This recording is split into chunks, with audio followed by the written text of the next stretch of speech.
오늘은 제가 세상에서 가장 떼찌 음식, 나쁜 음식에 대해서 알려드리려고 합니다. 제가 지금 우리 구독자님들 개개인의 건강 상태, 체질 이런 거 모르잖아요. 이 상태에서도 여러분들에게 자신 있게 이건 절대 드시면 안 돼요 라고 자신 있게 말씀드릴 수 있는 음식이 있습니다.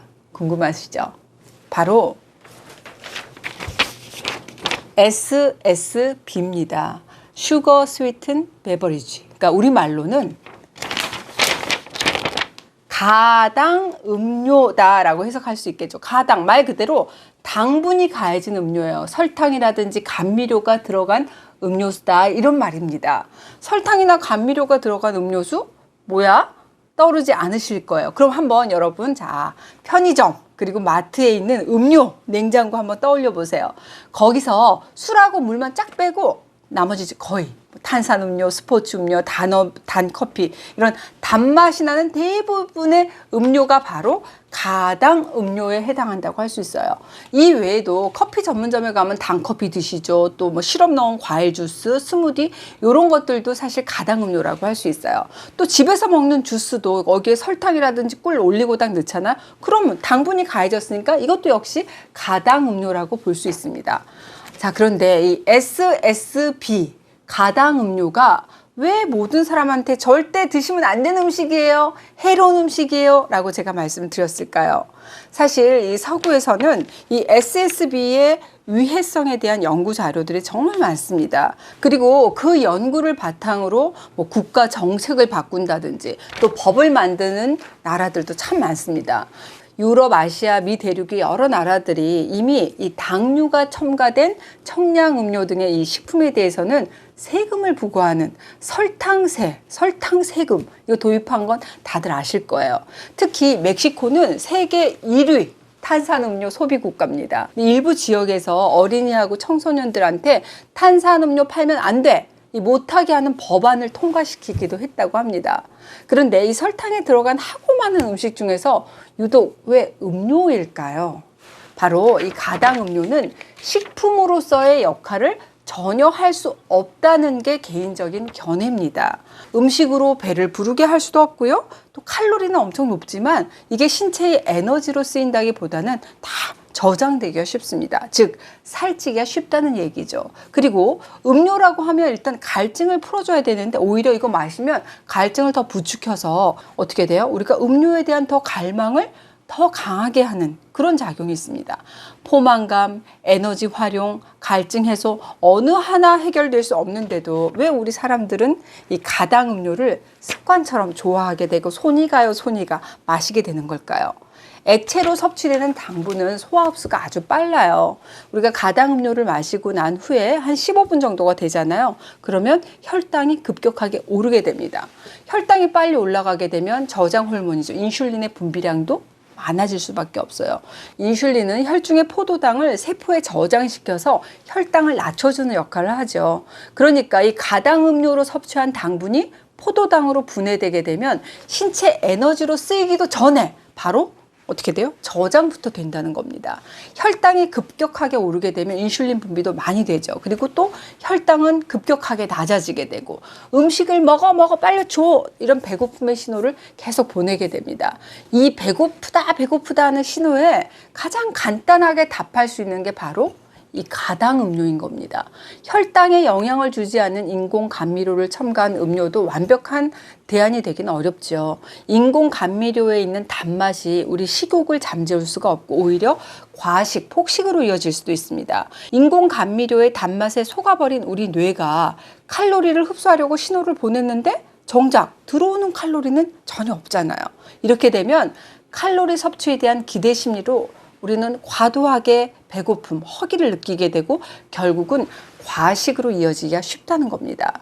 이 가당 음료의 가장 큰 문제는 우리 몸에 다양한 위험을 야기한다는 거거든요. 그래서 가당 음료가 가져올 수 있는 위험, 첫 번째가 바로 당뇨, 제2형 당뇨입니다. 스웨덴의 연구팀이 성인 2,874명, 그러니까 한 2,900여 명을 대상으로 해가지고 진행한 연구인데요. 설탕이나 감미료가 첨가된 음료를, 그러니까 200ml, 이 정도가 한 180인가 한 요 정도거든요. 200ml, 그러니까 종이컵 한 잔 정도 최소한 하루에 2번 이상 마시는 사람은 그것보다 적게 마시는 사람에 비해서 제2형 당뇨의 발병률이 무려 2.4배나 높아지는 것으로 결과를 발표했습니다. 특히 200ml의 가당음료를 하루에 5번 마시는 사람은 제2형 당뇨병의 위험률이 무려 10.5배니까 한 11배 정도 높게 나타났습니다. 가당음료의 섭취량도 바로 이 당뇨의 발병률하고 깊은 연관성을 보인다는 점 여러분들이 꼭 기억하셨으면 좋겠어요.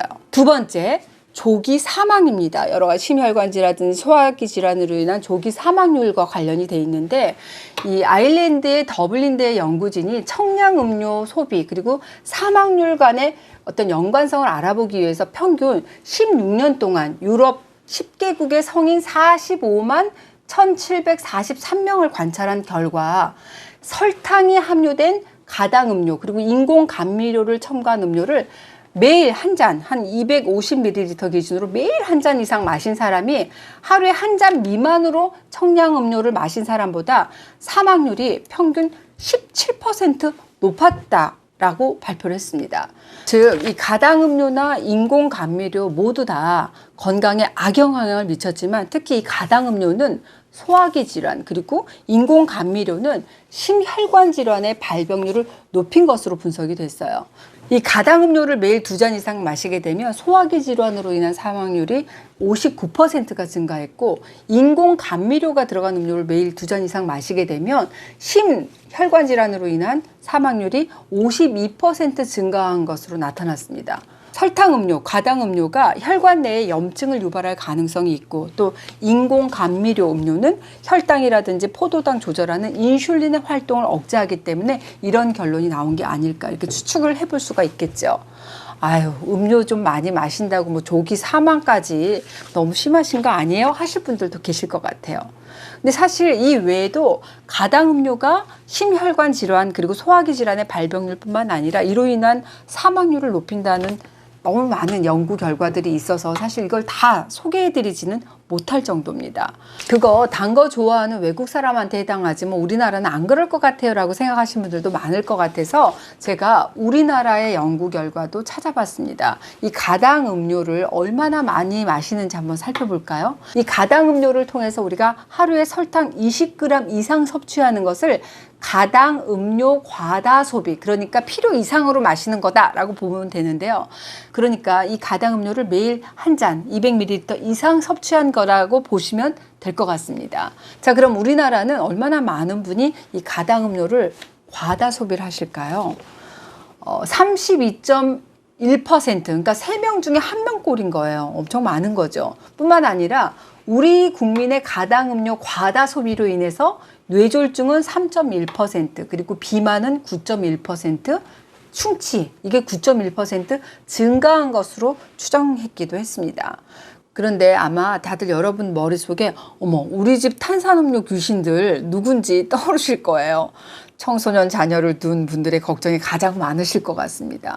피자나 치킨 먹을 때 탄산 저도 되게 좋아하는데 TV 볼 때 탄산, 심심하다고 탄산, 뭐 다이어트 한다고 탄산, 소화 안 된다고 탄산, 아무튼 수시로 찾게 되는 게 바로 이 탄산입니다. 여기. 그런데 정말 자녀들의 평생 건강을 위하신다면 가당 음료를 될 수 있으면 좀 덜 먹도록 하시는 게 좋겠죠.